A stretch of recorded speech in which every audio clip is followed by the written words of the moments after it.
Commerce Minister Donville Innes is knocking some banks located here in Barbados for not offering e-commerce services that are on par with those seen in other jurisdictions. And he's convinced that Barbadians are getting a raw deal, being forced to pay too many fees and charges for banking services. Minister Innes made the remarks during a seminar titled The Impact of E-Commerce on Entrepreneurs and Small Businesses held at the Bagnall Point Gallery in Pelican Village. The application process tends to be especially rigorous. It is also viewed as somewhat intense and very invasive, which can be a detriment to many businesses applying to use these facilities. Secondly, a major concern is the fees and charges payable to secure and maintain access to online payment facilities. And businesses seeking this facility must not only budget for the setup charges, which might be expensive, but also the processing fees payable per transaction, plus any other mandatory service and maintenance charges. While the setup charge may be a one-off expense, the processing fees can be quite high.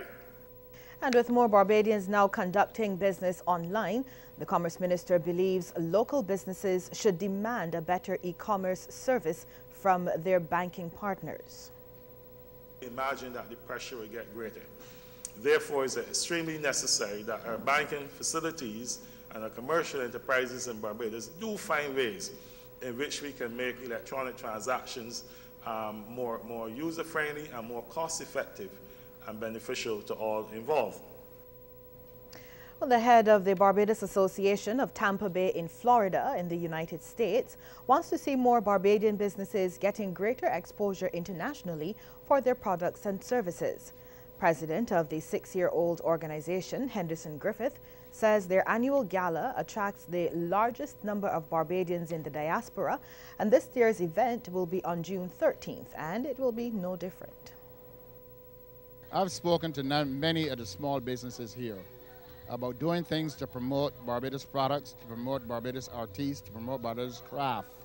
But the problem I find a lot of them seem to have is the finances to get out, which I said many times, maybe you need to form some kind of a consortium where you may have 1 or 2 people that 20 people may sponsor to come up to represent the whole group.